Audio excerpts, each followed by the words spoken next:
Teleamazonas presenta 24 horas con Liz Valareso y María Gracia Costa.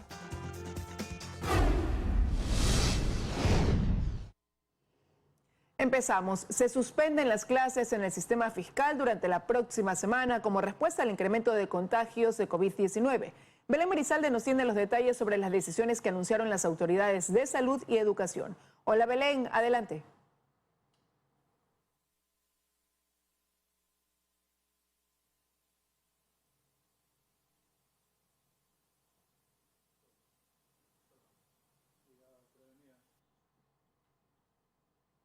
Bueno, vamos a retomar más adelante el contacto con Belén y la información que se originó pues tras una rueda de prensa que dieron estas autoridades hace pocos minutos. Y vamos ahora a contarles cómo avanza la vacunación aquí también en la ciudad de Guayaquil, una vez que hoy se anunció que pasa a alerta 3 debido al nivel de contagios de la ciudad. Este fin de semana, de hecho, se ha anunciado que continuará el proceso de vacunación contra el COVID-19. Hasta ahora, más de 13 millones de personas han recibido al menos una dosis. El incremento de los contagios ha hecho sin duda que más personas acudan a vacunarse. Luis Alfredo Zúñiga nos cuenta desde el vacunatorio de Mucholote. Adelante, Luis Alfredo. Así es, ¿cómo están? Muy buenas tardes. A esta hora me encuentro en el punto de vacunación ubicado en Mucholote, esto en el norte de Guayaquil. Aquí, tan solo en este punto, durante los primeros días de enero están llegando cerca de 2.000 personas por día a vacunarse. Esto tras las festividades tanto de Navidad y fin de año y tras el aumento de contagios de COVID-19, no solo en la ciudad, sino realmente en todo el país. Hay mayor demanda de vacunación luego de este aumento de contagios. El detalle de cuál es el movimiento en los puntos de vacunación en Guayaquil se lo presentamos en el siguiente reportaje de nuestra compañera Joana Ramos. Veamos. Este es el panorama que se observa hace algunos días en los diferentes vacunatorios habilitados en Guayaquil. Algunas personas incluso llegan antes de la hora de apertura para ser las primeras en recibir la vacuna. Toca el refuerzo para poder estar bien junto a la familia y junto al trabajo.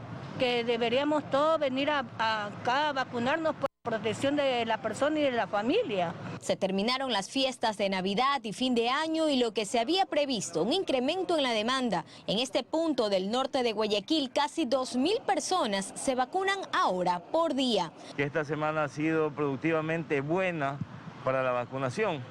La semana pasada tuvimos 6.202 al fin de semana. Esperemos hoy, viernes, poder alcanzar cerca de los 10.000 vacunados. En este otro vacunatorio del Ministerio de Salud se vacunan 900 personas por día. Aquí incluso se habilitaron 2 brigadas que salen a recorrer la zona para así abarcar a más personas. La atención inicia desde las 8:30 de la mañana. Por dejado no me he vacunado la segunda, pero ya voy para allá. Claro, es importante porque para protegerse de este virus mortal.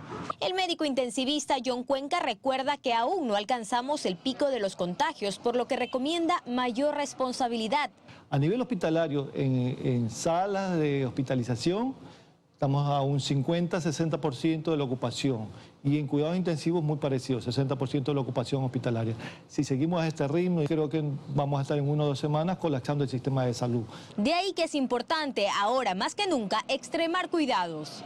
Para el mes de marzo, Dios quiera que estemos nuevamente recién queriendo bajar la cantidad de pacientes que estamos viendo. Tiene que quedar clara a la ciudadanía que no solo está circulando Omicron, tenemos también Delta y la ciudadanía tiene el concepto que Omicron es una gripe sencilla, pero Delta también está circulando. Entonces las medidas de bioseguridad deben de mantenerse. Por parte del Ministerio de Salud confirmaron que este fin de semana estarán habilitados todos los centros de salud para la vacunación contra el COVID-19. Joana Ramos, 24 horas. Ese es el movimiento en los puntos de vacunación en Guayaquil. Insistimos, acá en Mucholote llegan cerca de 2.000 personas por día para aplicarse la primera, segunda o la dosis de refuerzo. Y a nivel nacional son más de 13 millones de ecuatorianos quienes al menos ya cuentan con una sola dosis. Los profesionales de la salud sin duda llaman a la ciudadanía a no descuidar las medidas de bioseguridad para evitar más contagios. Esa es la información a esta hora. Continúan con más en estudios. Muy buenas tardes. Muy buenas tardes, Luis Alfredo. Wilfredo, muchísimas gracias por la información. Y vamos a retomar el contacto con Belén Merizalde para que nos dé los detalles acerca de los últimos anuncios de las autoridades de salud y educación que, entre otras cosas, suspenden la llegada de los jóvenes en el sistema fiscal durante la próxima semana. Belén, cuéntanos los detalles, por favor. Hola María Gracia, amigos televidentes. Efectivamente les estaba comentando que frente a la situación epidemiológica que atraviesa el país, las autoridades decidieron tomar algunas medidas respecto a las clases. Una de ellas es la suspensión de las clases en todo el sistema fiscal, tanto en la costa, en la Sierra, Amazonía como en Galápagos, durante la próxima semana. Es decir, no habrá clases durante el lunes 10 de enero hasta el viernes 14 de enero. Así lo señaló la ministra de Educación, María Abreu. Ella indicó además que esta semana debe ser entendido no como una semana para vacacionar, sino más bien para aislar a los niños, a los docentes y evitar que se propaguen los contagios, pero además para propiciar la vacunación, sobre todo de este grupo de los niños, que es el menos vacunado en todo el país. Nosotros les hemos preparado un informe completo al respecto. Veamos. Los casos de COVID-19 se dispararon en el país durante esta semana. Incluso las autoridades señalan que se podría alcanzar cifras registradas solo en los peores momentos de la pandemia. Tenemos en esa semana 7.234 casos a nivel del país confirmados con PCR. Para esta semana, la semana 53, de lo que tenemos hasta el momento, los reportes, pues los casos posiblemente sobrepasarán los 10.000. Este incremento se registra también en los niños, que aunque no han presentado complicaciones, son el grupo menos vacunado. Por ello, la ministra de Educación anunció algunas decisiones. Una de ellas es la suspensión de clases durante la semana del 10 de enero en todo el sistema fiscal. Con una semana de suspensión de actividades escolares, en donde vamos a promover la vacunación de estudiantes y segundas dosis, terceras dosis en docentes que hayan alcanzado ya 5 meses de haber recibido su segunda dosis, que es la gran mayoría del cuerpo docente. En las instituciones particulares, en cambio, habrá 3 opciones. Acogerse a los cronogramas que acabamos de presentar, que serán implementados en el sistema educativo fiscal. Esto es lo recomendable para instituciones educativas particulares, fiscomisionales o municipales, donde el índice de vacunación de los estudiantes continúe siendo bajo. La segunda opción sería mantener un cronograma educativo vigente y tener durante la próxima semana clases virtuales, siempre que la institución educativa cuente con buena conectividad y la cobertura de los estudiantes que asisten a esa institución educativa permita que esa modalidad garantice la calidad de la educación. Y en tercer lugar, de manera semipresencial, en aforos de 2.25 metros cuadrados de área por persona, con asistencia presencial únicamente de los estudiantes vacunados con esquema completo, cuyas familias hayan accedido a la presencialidad debido a que es voluntario, y también únicamente con presencia de docentes con el esquema de vacunación completo, incluyendo la tercera dosis si ha superado los 5 meses de la segunda dosis. Las instituciones educativas deberán comunicar en las próximas horas todas estas modalidades de estudio y serán los padres quienes voluntariamente definan a cuál acogerse. En cuanto al retorno presencial obligatorio que estaba previsto para el 7 de febrero en el régimen Sierra Amazonía y para el 3 de mayo en la costa y Galápagos, las autoridades aseguraron que esas fechas continuarán en análisis de acuerdo a la situación epidemiológica del país. Y en lo que se refiere a la solicitud del carnet de vacunación en actividades no esenciales, ahora esta también se aplicará a menores desde los 5 años. En Quito, Belén Merizalde, 24 horas. Como ustedes han escuchado, a partir del 8 de enero será este requisito de que los niños a partir de los 5 años deberán presentar el carnet de vacunación con el esquema completo en todos los lugares a los que acudan, como ya se está hoy haciendo con las personas adultas. Además, también es importante recalcar que los maestros que ya tengan 5 meses de haber recibido su segunda dosis, a partir de hoy podrán acudir a los puntos de vacunación para acceder a la dosis de refuerzo. Esta es la información que nosotros tenemos a esta hora. Ustedes siguen en estudios. Liz, con más noticias. Que tengan una buena tarde. Una buena tarde también para ti, Belén. Muchísimas gracias. Y Guayaquil pasa a nivel de alerta 3 por el incremento de contagios y muertes por COVID-19 en la ciudad. Joana Ramos informa. ¿Qué tal, compañeras? Muy buenas tardes. Así es, Guayaquil pasa a alerta epidemiológica 3. Más temprano, la alcaldesa de la ciudad, Cintia Viteri, a través de su cuenta de Twitter, confirmó que la ciudad registra 562 contagios de COVID-19 diarios.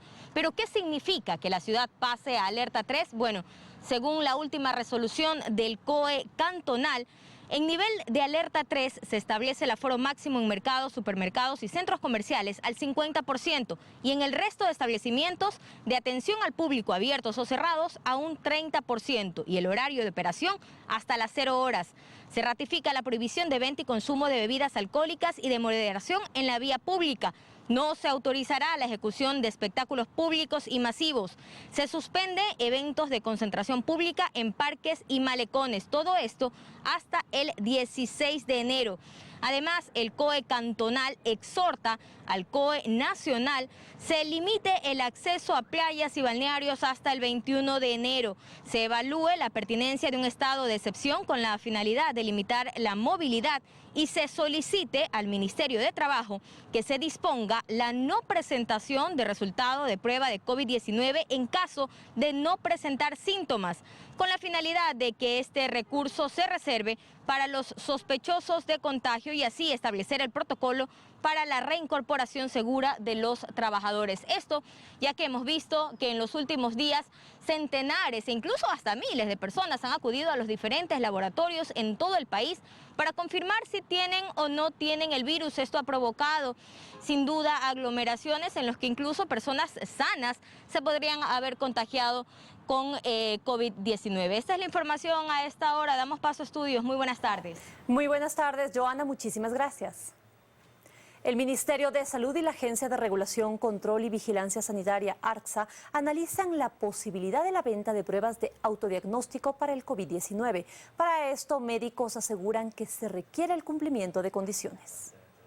Los requerimientos ciudadanos de acceso a una prueba COVID-19 incrementan a medida que lo hacen los contagios. Sin embargo, por varias razones como costos, tiempos o sintomatología, no todos pueden realizar la prueba en un punto público o privado. Es por esto que médicos expertos se refieren a alternativas como las pruebas de autodiagnóstico. Así lo explican el presidente del Colegio de Médicos de Pichincha y el médico investigador de la Universidad San Francisco de Quito. La falta de pruebas de diagnóstico y pruebas de testeo por parte del gobierno no toca más que una alternativa. Esto es la venta abierta de pruebas, de este tipo de pruebas por parte a particulares. Pienso que es algo muy importante para hacernos el autodiagnóstico, ya que estas pruebas caseras de antígeno nos ayudan a saber no solo diagnosticar de manera fehaciente si es que somos positivos o no, sino también para determinar si es que todavía somos contagiosos o no. Sin embargo, recuerda Álvarez que deben existir condiciones para hacerlo. La primera, que exista un control adecuado por parte del ARCSA para que estas pruebas tengan una especificidad y una sensibilidad adecuada. Y la segunda, debe haber una inducción, una promoción, educación a la población. Y sobre esto explica la directora de la ARCSA que han iniciado un trabajo conjuntamente con el Ministerio de Salud Pública. Estas pruebas de autodiagnóstico aún no están autorizadas en el país. No, esto es un proceso que debe ser realizado en ARCSA y nos encontramos, como le comenté, en mesas de trabajo, puesto que esto debe ser autorizado en primera instancia por la señora ministra de Salud. Mientras tanto, la gente acude a los puntos para realizarse la prueba que confirme o descarte el virus. Y aunque hay varios criterios, dicen que es importante que lo realice personal calificado. No, siempre hay que buscar el aspecto profesional, ¿no? Por cualquier situación, entonces venimos de acá por asegurar justamente la salud es lo primero. Estas pruebas caseras que son bastante útiles en países desarrollados como Estados Unidos, como Europa, incluso se dan gratis, pero aquí no son comercializadas ampliamente. Entonces, todos estos factores han hecho que mucha gente no llegue a diagnosticarse. La ARCSA continúa con un control periódico de medicamentos y también conjuntamente con otra agencia trabajan en el control de precios e insisten en el llamado a no automedicarse ni ocultar posibles síntomas. En Quito, María Gracia Acosta, 24 horas. El volcán Wolf, ubicado al norte de la isla Isabela en Galápagos, entró en actividad eruptiva luego de 7 años. Las autoridades descartan que este evento natural cause impacto en la vida humana y silvestre. La erupción se convierte en un nuevo atractivo turístico del primer patrimonio natural de la humanidad. Galápagos no deja de asombrar. Este viernes 7 nos sorprendió con un nuevo proceso eruptivo en uno de sus volcanes más activos, el volcán Wolf, que despertó tras 7 años para recordarnos que el archipiélago es de origen volcánico. En un sobrevuelo realizado a primeras horas de este viernes, se observa que la lava emerge de una fisura ubicada al sur del volcán. Las columnas de humo y ceniza alcanzan varios miles de metros de altura y se dirigen hacia el norte, mientras que los ríos de lava corren en dirección sur. Por ende, según los expertos, no existe peligro para la fauna única de las islas. Esto quiere decir que nuestras poblaciones de especies emblemáticas como tortugas, iguanas terrestres y principalmente la iguana rosada están fuera de la lava o del flujo de lava que pudieran afectar de alguna manera a sus poblaciones. Un equipo de guardaparques y científicos se movilizó hasta la zona para constatar que el área de vida de las iguanas rosadas se encuentra lejos de la erupción y de la zona de impacto, por lo que no se considera adoptar medidas adicionales para protegerlas. Últimos censos dan cuenta que en el mundo existen únicamente unos 300 individuos de iguanas rosadas. El evento natural se convierte en uno más de los atractivos turísticos que ofrecen las islas. Los turistas que están a bordo de las embarcaciones pueden apreciar el evento principalmente en horas de la noche. En las zonas aledañas al volcán no existen asentamientos humanos. Diego Añasco Lalama, 24 horas. Continuamos con más información. Los 3 nuevos jueces que integrarán la Corte Constitucional deberán ser nombrados el próximo 7 de febrero. Según la Comisión Calificadora, alcanzarán a cumplir los tiempos, pues al momento el proceso de selección se encuentra en la etapa de impugnación. Vamos a la Corte Constitucional con Daniela Valencia para que nos dé más detalles. Buenas tardes, Daniela. Buenas tardes, compañeras, amigos televidentes. Pues sí, exactamente en 30 días se deberá nombrar a los 3 nuevos jueces que integrarán el máximo órgano de control, administración e interpretación constitucional del país. Los 9 jueces que actualmente integran la Corte Constitucional iniciaron sus funciones en febrero de 2019. Un tercio de ellos deberán dejar sus cargos mediante sorteo público. Nosotros les hemos preparado un reportaje al respecto. Veamos. Restando tan solo un mes para elegir y designar a los 3 jueces que integrarán la Corte Constitucional del país, la comisión calificadora encargada de llevar adelante este proceso trabaja a contrarreloj. Actualmente este concurso cuenta con 8 aspirantes, postulados por las funciones ejecutiva, legislativa y de transparencia. 2 de ellos, Jorge Sosa y Bárbara Terán, deberán responder a 2 impugnaciones en su contra. El día 10 de enero vamos a tener la audiencia pública en la que se escucharán tanto a impugnados como impugnantes. Con lo cual se definirá quiénes avanzan a la siguiente etapa del proceso. El 17 de enero se realizará la prueba escrita. El 24, 25 y 26 de enero se llevarán a cabo las pruebas orales. La valoración sobre 100 puntos para los postulantes será 20 puntos por méritos y 80 por conocimientos, que derivarán tanto de la prueba escrita como de la oral. Se trata de plantear a los postulantes casos que revelen cierta dificultad en cuanto a resolver problemas ya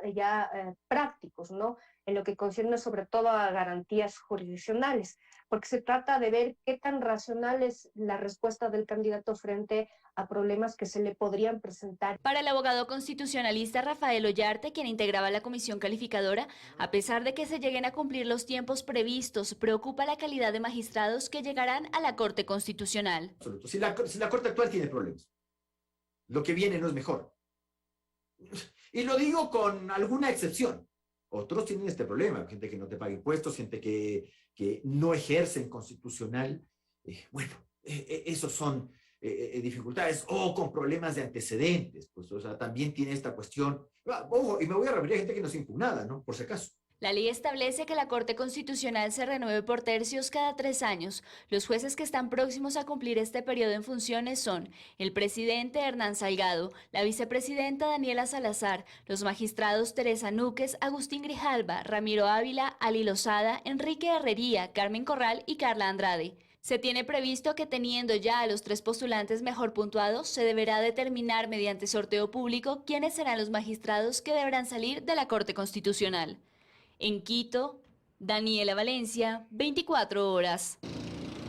Finalmente, quienes integren la Corte Constitucional de Justicia se enfrentarán a 2.000 causas represadas. De febrero de 2019 a agosto de 2021, la Corte Constitucional resolvió 105 casos. Esto es lo que les podemos compartir al momento. Regresamos con ustedes a estudios que tienen más noticias. Una excelente tarde.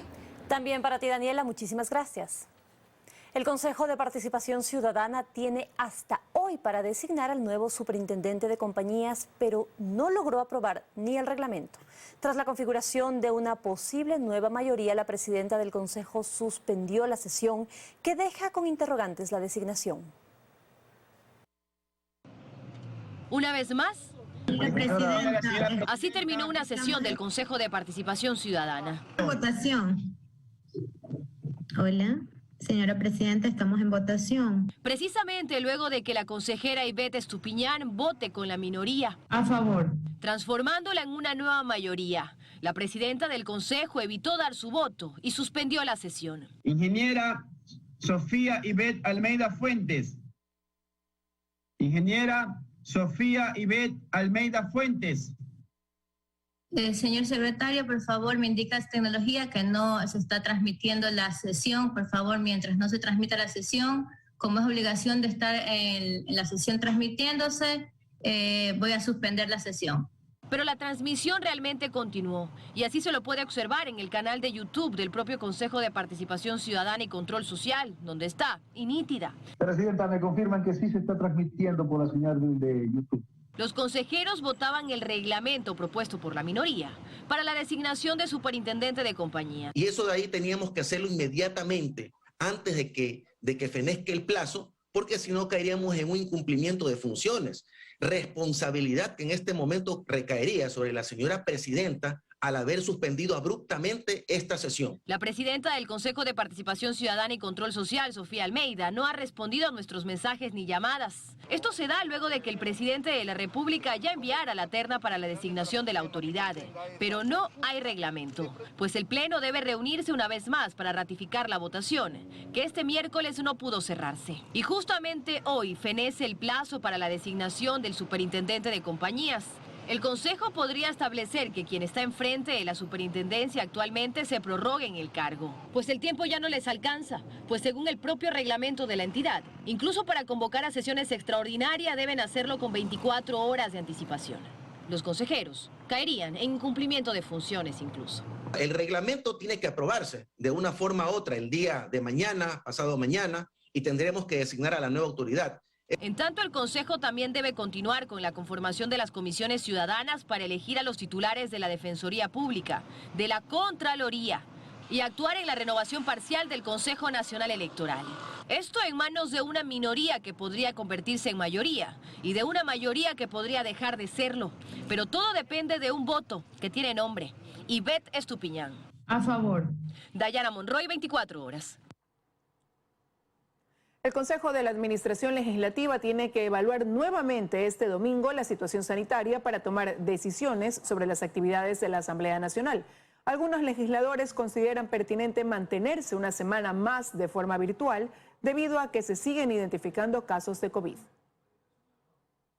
La primera semana laboral de la Asamblea se realizó de forma virtual y posiblemente se mantenga así, pues continúan identificando casos de coronavirus entre los funcionarios legislativos. Al menos de la bancada social cristiana, un 30%, un 40% entre asesores y familiares de asesores está en este momento con COVID, y entre los asambleístas también hay un 20-30% que están o sospechando o que lo tienen. Que dentro de mi propio despacho ya, mientras nos hacíamos las pruebas para poder asistir personalmente, o sea, presencialmente a la oficina, pues se detectaron 2 casos adicionales. También hay 200 y pico de casos de contagios en la Asamblea Nacional entre funcionarios. Esto es preocupante. Por esta razón, en la sesión que mantendrá este domingo, el Consejo de la Administración Legislativa y los jefes de bloque pedirán que se alargue la jornada de teletrabajo. La presión es que la Asamblea, por lo menos la próxima semana, también va a tener que estar 100% en teletrabajo, porque los casos no han bajado. Sería un poco imprudente forzar que toda la gente se meta en el Palacio Legislativo. Dentro del análisis que realizarán también influirán las decisiones que pueda tomar el COE nacional. El COE a nivel cantonal, que pueden estar, porque veía justamente unas publicaciones de la alcaldesa de Guayaquil, en el que incluso va a tomar nuevas decisiones por esos casos en aumento. Igual esta semana que viene, ya sea de manera virtual o de manera semipresencial, nosotros continuaremos realizando las actividades.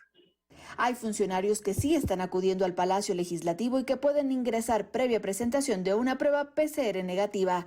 En Quito, Andrea Samaniego, 24 horas. El exministro de Electricidad, Alexei Mosquera, ha propuesto reparar al Estado entregando su vehículo y ofreciendo consultorías para cubrir los $660.000 que son parte de la condena por lavado de activos. Si bien se aceptó que entregue su vehículo, Mosquera es el único del caso que busca cumplir su condena. En el llamado caso Sobornos, las cabezas visibles como el expresidente Rafael Correa o Jorge Glass y otros exfuncionarios de la Revolución Ciudadana no han hecho siquiera una propuesta de pago. El Estado, a través de la Procuraduría, ha debido emprender procesos de embargo para recuperar una parte de lo que por sentencia correspondería. Pero la excepción que confirma esta regla se ha dado en otro de los casos de corrupción emblemático en la Revolución Ciudadana, el caso Odebrecht. Allí el exministro de Electricidad, Alexei Mosquera, fue sentenciado a 5 años de cárcel por lavado de activos. Recibió $1 millón de la empresa. Fue condenado al pago de $666.000 como reparación y a pedir disculpas públicas. Pero el exministro Mosquera ha dicho que del $1 millón no le queda nada. Del $1 millón ya no le queda nada. Entiendo que así debe ser. Yo no conozco sobre sus bienes de carácter económico. No sé, a mí me han manifestado que no los tiene. De allí que en el juicio de ejecución en la Corte Nacional de Justicia, Mosquera presentó una oferta. Tiene un vehículo que está a nombre de él y que lo pone, lógicamente, como parte de la reparación integral. E igualmente, la posibilidad de que sus conocimientos técnicos sobre energía, sobre mecánica, etcétera, etcétera, lo ponga al servicio de la sociedad ecuatoriana, no como empleado público, sino tal vez a través de consultorías. La propuesta de Mosquera, sin embargo, despierta el debate sobre la recuperación del dinero producto de la corrupción. Antes de la ejecución de una sentencia, Fiscalía toma recaudos y se pide la inmovilización de las cuentas y bienes. Teniendo muchísima importancia, pues, en el ámbito penal, en cambio, el dictaminar medidas cautelares relacionadas con bienes o medidas reales a fin de garantizar en la ejecución que esos bienes, desde que inició el proceso penal, no sean enajenados, que los dineros no sean sacados. Pero no es suficiente. Otros casos, como el de la exfuncionaria del IES, María Sol Larrea, a simple vista parecen imposibles de llegar al punto de recuperación, sin siquiera una propuesta en camino. La ex asesora de confianza de Ramiro González ha sido sentenciada por enriquecimiento ilícito, tráfico de influencias, peculado, lavado de activos y debería pagar una reparación al Estado que supera los $4.4 millones. Pero al final, que el Estado recupere el dinero parece una tarea al menos difícil. En Quito, Fausto Yepes, 24 horas. Segunda ocasión en la cárcel de La Tacunga en Cotopaxi se negó la audiencia de pedido de unificación de penas que hiciera Jorge Glass. El ex vicepresidente Jorge Glass mantiene en firme y en ejecución una pena de 6 años de cárcel por asociación ilícita en el caso Odebrecht, otra de 8 años de prisión por cohecho pasivo agravado en el caso Sobornos y una de 8 años de prisión por el caso Singué. 6 muertes violentas se registraron en menos de 24 horas en Guayaquil y Durán. Entre las víctimas se encuentra un niño de 10 años quien recibió varios impactos de bala luego de que sujetos dispararan con fusiles. Otro menor de 8 años se encuentra en estado crítico. En la 33 y Capitán Nájera, sicarios con fusiles asesinaron a un niño de 10 años. Otro menor de 8 años recibió un disparo en la cabeza. Se encuentra en estado crítico. La madre del pequeño herido también se encuentra herida y un vecino que pasaba por el lugar fue alcanzado por las balas. Se presume que los criminales intentaron acabar con la vida del padre del menor fallecido, pero él logró correr y se salvó. 2 vehículos se acercan al lugar, se bajan 2 individuos armados y proceden a realizar las detonaciones en contra del grupo de personas que se encontraban ahí. Agentes de la Policía Nacional levantaron 22 indicios balísticos y confirmaron que los criminales utilizaron fusiles. Un arma larga de uso militar, las vainas de 9 milímetros que se han encontrado. En la cooperativa Carlos Castro, en el Guasmo Central, un hombre de 35 años fue asesinado con 5 disparos. Él había sido perseguido por sus atacantes cuando caminaba con su hija de 3 meses en sus brazos. Logró ingresar a una casa y adentro lo acribillaron. La niña salió ilesa. En la cooperativa 1 de Mayo, en el Guasmo Norte, 2 sujetos que se movilizaban en un vehículo negro asesinaron a un hombre de 33 años de edad que se encontraba sentado en una silla fuera de su casa. Sus familiares lo llevaron al hospital del Guasmo, donde los galenos confirmaron su deceso. Mientras que en la cooperativa Hermano Gregorio II en Durán mataron a un individuo afuera de su casa, 2 sujetos que se movilizaban en una moto le propinaron 7 balazos. La víctima registraba 3 antecedentes penales por microtráfico. En la cooperativa El Fortín, noroeste de Guayaquil, sujetos asesinaron a un barbero que caminaba por una de las calles. Luego del ataque, los hombres armados escaparon en una motocicleta. Más temprano, en el bloque 1 de la Flor de Bastión, un sujeto que se estaba cortando el cabello en una barbería fue asesinado. El dueño del negocio y otro cliente resultaron heridos. El ciudadano fallecido presenta 4 antecedentes anteriores. 6 muertes violentas en un solo día entre Guayaquil y Durán. Paul Tutibén, 24 horas. Más noticias. La Contraloría General del Estado emitió un boletín donde se exponen irregularidades en el contrato de fotorradares en Ambato y que involucra a las 3 últimas administraciones. Además, realizó observaciones al 9º radar que solo en 2021 sancionó a 325.000 conductores. La Contraloría, a través de un boletín, estableció irregularidades en la adjudicación y ejecución del contrato de fotorradares en Ambato. Desde el año 2016, la Contraloría ha realizado 3 exámenes especiales en las cuales se determinaron responsabilidades por más de $1.500.000. El alcalde Javier Altamirano, con estos argumentos, busca dar de baja al contrato con la empresa Safety. Lo cual me permitió tomar la decisión para dar por terminado ese contrato y de una vez por todas quitarle este mal sabor, no solamente a la ciudadanía ambateña, sino a muchos hermanos ecuatorianos que ya no quieren venir acá a la ciudad de Ambato por justamente la ubicación de los fotosensores. Solo el 9º radar, ubicado en la avenida Bolivariana, sancionó a 362.000 conductores en el 2021, generando $60 millones.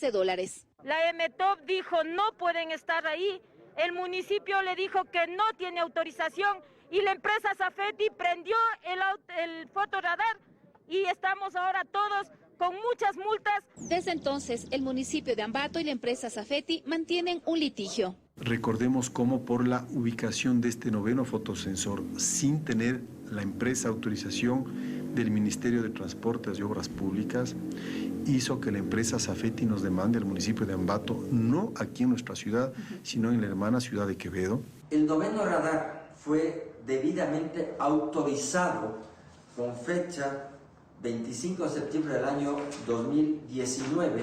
Aquí está la autorización del señor alcalde actual. ¿Sí? Aquí está la autorización donde se nos comunica directamente que está establecido el 9º radar. Otras irregularidades, según Contraloría, es la selección del proveedor, infracciones rechazadas sin sentencia judicial, equipos con problemas de funcionamiento y multas no impuestas al contratista. Si Contraloría hubiese establecido esto de que no se podía contratar con la empresa que se contrató, otro hubiera sido el dictamen de Contraloría, pues hubiera establecido inclusive tal vez algún tipo de responsabilidad penal. Existen 2 glosas dirigidas a los directores de tránsito de aquel entonces de la ciudad de Ambato. Estas 2 glosas han sido debidamente impugnadas por parte nuestra en vista de que somos solidariamente responsables porque así manifiesta la ley. El municipio de Ambato además pide el retiro del 9º radar en la avenida Bolivariana tras cumplir los procesos. En Tungurahua, Edith Jacome, 24 horas. La situación del compatriota Nelson Serrano, el prisionero más longevo en el corredor de la muerte en Estados Unidos, podría dar un giro en este año si las gestiones del Ecuador con las autoridades norteamericanas dan resultados. Su defensa exige que se asigne una fecha para el proceso de resentencia, donde su caso sería revisado a la luz de nuevas pruebas.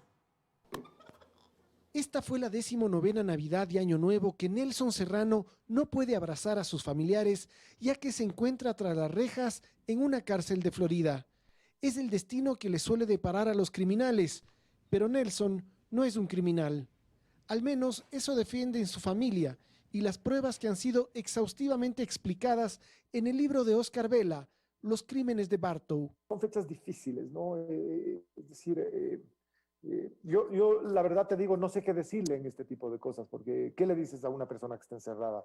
Feliz Navidad y feliz año.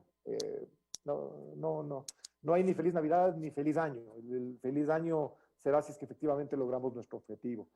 Y el objetivo del equipo legal de Serrano es que se determine una fecha de resentencia para presentar todas las pruebas que se omitieron, al parecer deliberadamente, en el primer juicio.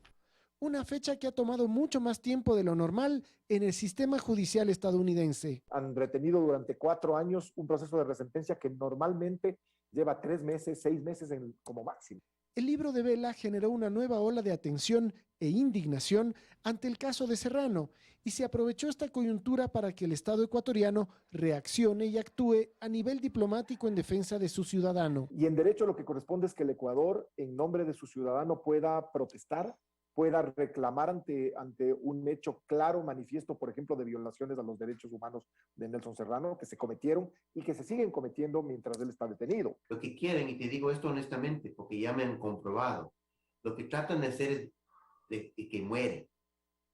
Le quitaron las medicinas del corazón 2 veces en los últimos 18 meses. Serrano, de 83 años, está sordo y le quitaron los audífonos. Perdió la vista en un ojo y el otro se está deteriorando rápidamente, pero no ha sido intervenido. Y su cadera le genera un dolor continuo en cualquier posición que se coloque. Y no le dan la operación y tampoco le dan la medicina para controlar el dolor. Entonces vive en una tortura diaria. Pero la noticia esperanzadora es que la maquinaria diplomática ecuatoriana se ha puesto en movimiento. La gente de Cancillería ya conversó con la gente de la embajada, ya han conversado sobre el tema, ya les han expresado formalmente su preocupación por el caso, sobre todo por la demora en el caso y por las continuas o sistemáticas violaciones a los derechos de Nelson Serrano. Pero ¿hasta qué punto estas acciones pueden influir en el sistema legal norteamericano? ¿Acaso el Estado ecuatoriano o el Departamento de Estado pueden tener alguna injerencia en las Cortes de Florida? Hay instancias a las que sí se puede apelar, por ejemplo, a la Corte Suprema de Justicia, de parte del Departamento de Estado, decir, hey, si hay procesos allí que están detenidos injustificadamente, deben despacharse, debe cumplirse con la ley. Y eso es lo que estamos solicitando, siempre, como te digo, dentro de las vías diplomáticas. Seguramente Serrano ha aumentado 1 año más en la cuenta mental que lleva durante su encierro. Puede ser el último, de muchas maneras. Ojalá que sea de la manera más justa, en la que él pueda caminar con sus 2 pies hacia la libertad.